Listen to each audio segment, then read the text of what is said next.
जय श्री राम। 9वां अध्याय, श्लोक संख्या 4। पूर्व श्लोक में भगवान ने जिस विज्ञान सहित ज्ञान का उपदेश करने की प्रतिज्ञा की तथा जिसका महात्म्य वर्णन किया, अब उसका आरंभ करते हुए वे सबसे पहले 2 श्लोकों में प्रभाव के साथ अपने अव्यक्त स्वरूप का वर्णन करते हैं। मया तत्मिदं सर्वं जगदव्यक्त मूर्तिना मतस्थानि सर्वभूतानि न चाहं तेष्वस्थितः। मया तत्मिदं सर्वं जगदव्यक्त मूर्तिना मतस्थानि सर्वभूतानि न चाहं तेष्वस्थितः। अर्थात मुझ निराकार परमात्मा से यह सब जगत जल से बर्फ के सदृश परिपूर्ण है और सब भूत मेरे अंतर्गत संकल्प के आधार स्थित हैं, किंतु वास्तव में मैं उनमें स्थित नहीं हूं। जैसे बर्फ में जल ही है सर्वत्र, उसी प्रकार परमात्मा है।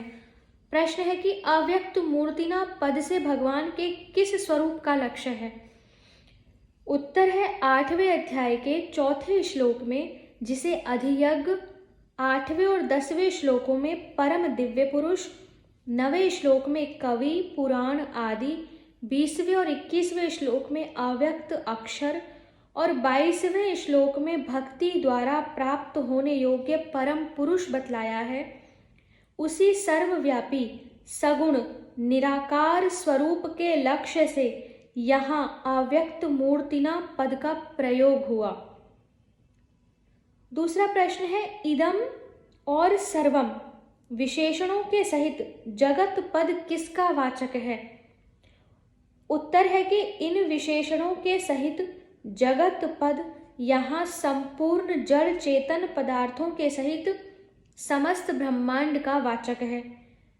प्रश्न है कि अव्यक्त मूर्ति भगवान से समस्त जगत किस प्रकार व्याप्त है?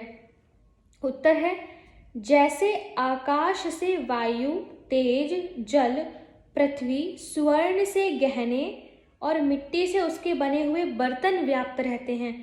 मिट्टी से कोई भी बर्तन बने, मिट्टी सर्वत्र है। सोने से कोई भी गहना बने, उस पूरे गहने में स्वर्ण सर्वत्र है। उसी प्रकार यह सारा विश्व इसकी रचना करने वाले सगुण परमेश्वर के निराकार रूप से व्याप्त है।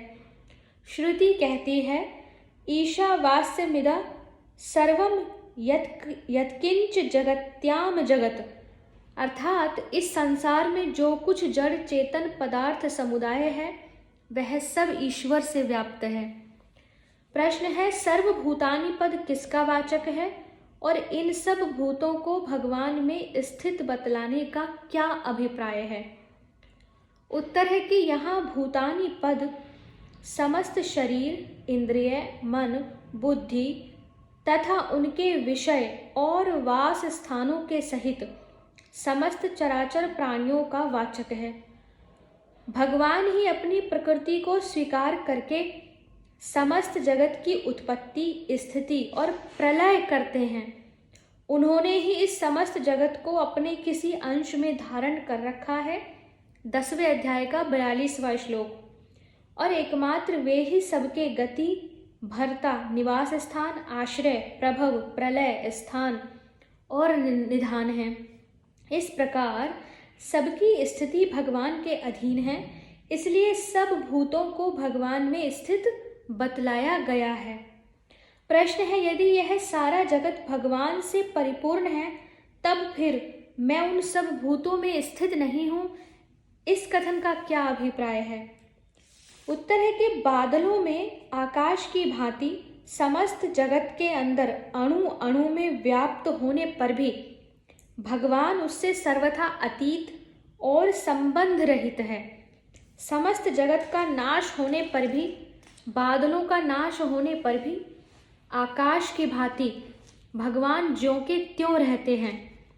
जगत के नाश से भगवान का नाश नहीं होता और जिस जगह इस जगत की गंध भी नहीं है, वहाँ भी भगवान अपनी महिमा में स्थित ही हैं।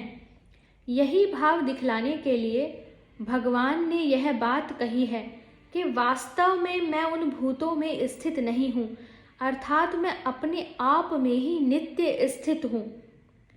प्रश्न है, मैं उन भूतों में स्थित नहीं हूँ, भगवान के इस कथन का यदि निम्नलिखित भाव माना जाए तो क्या आपत्ति है? भाव क्या माना जाए कि जैसे स्वप्न के वे सब जीव और पदार्थ स्वप्न दृष्टा पुरुष के अंदर होने से वह पुरुष उन्हीं के अंदर सीमित होकर स्थित नहीं है, बाहर भी है, वैसे ही सारा जगत भगवान के एक अंश में होने के कारण भगवान उसके अंदर सर्वत्र व्याप्त होने पर भी उसी में सीमित नहीं है।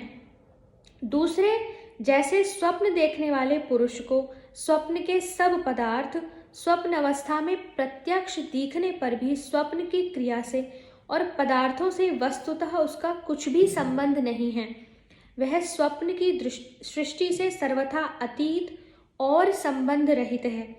वह स्वप्न से पहले भी था, स्वप्न काल में भी है और स्वप्न का नाश हो जाने के बाद भी रहेगा।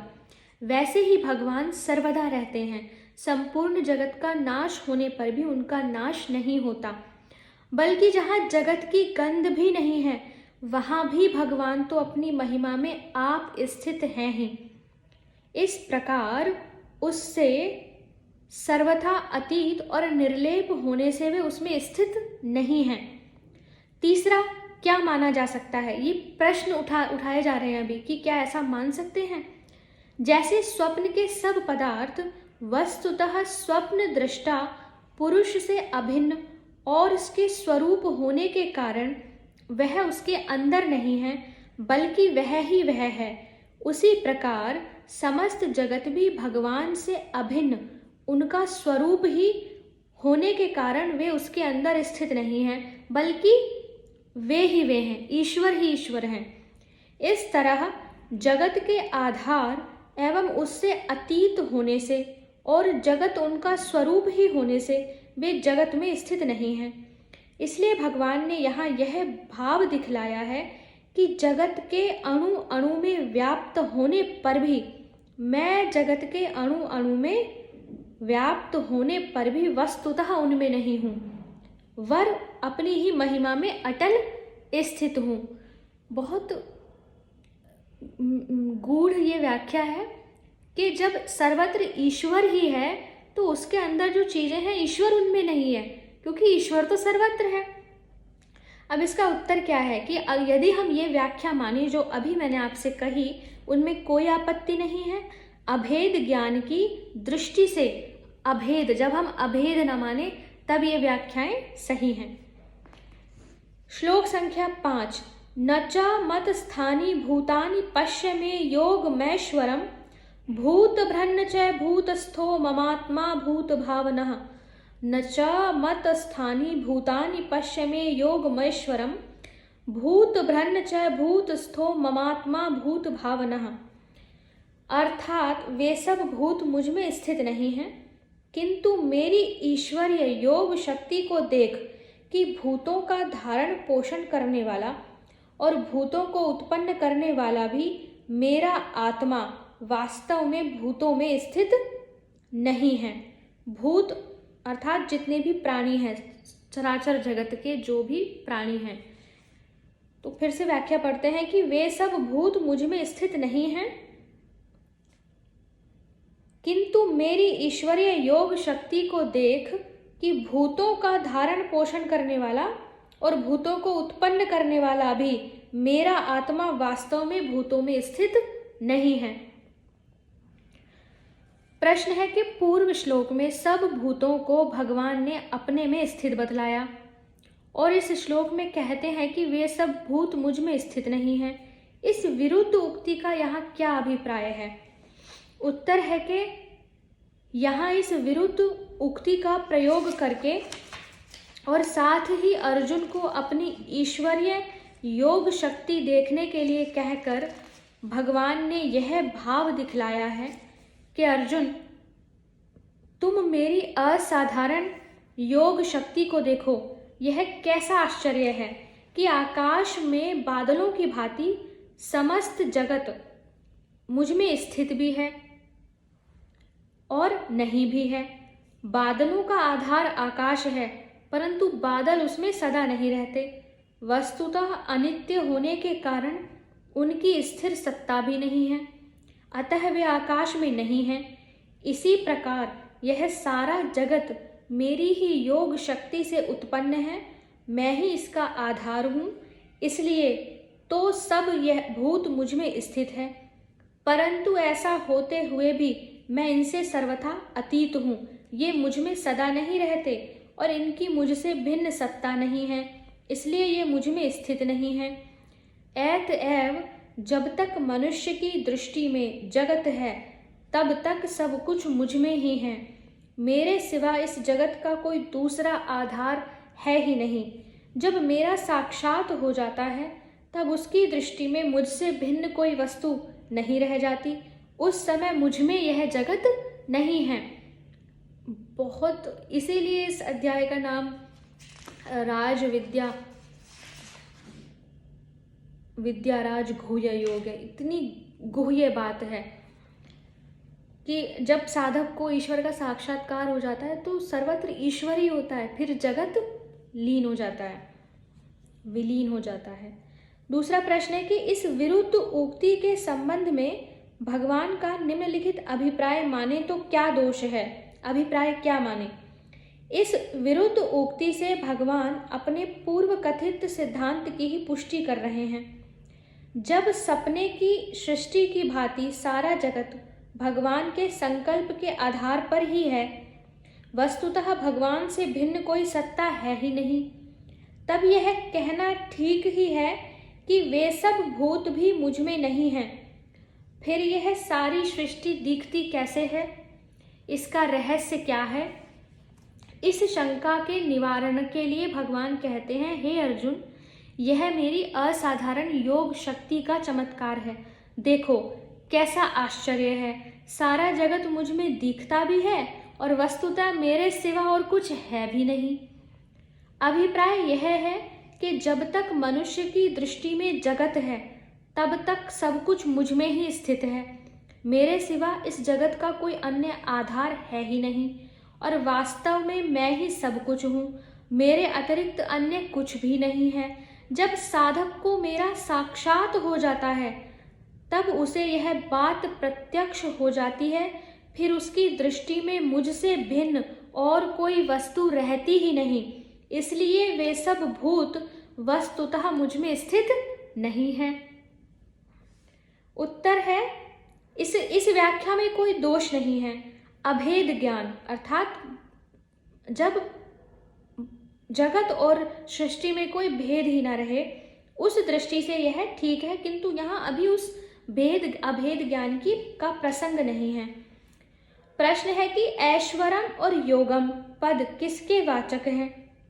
ऐश्वरम और योगम और इनको देखने के लिए कहकर भगवान ने इस श्लोक में कही हुई किस बात को देखने के लिए कहा है?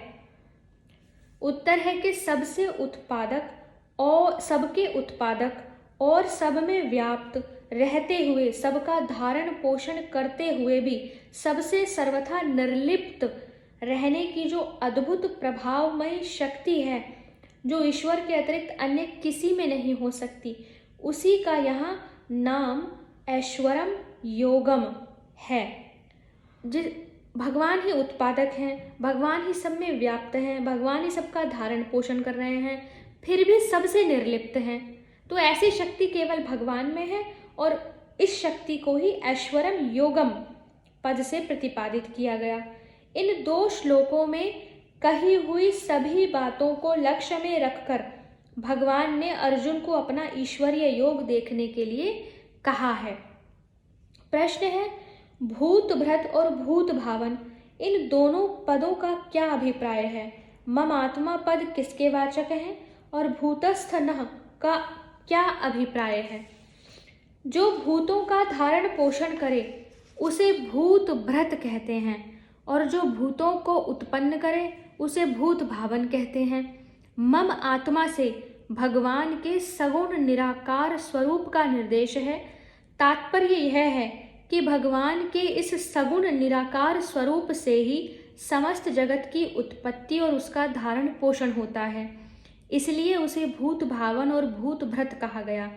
इतना होने पर भी वास्तव में भगवान इस समस्त जगत से अतीत हैं, यही दिखलाने के लिए भूतस्थः न, भूतों में स्थित नहीं है, ऐसा कहा गया। श्लोक संख्या 6 से आगे के वीडियो में पढ़ेंगे। हरे कृष्णा।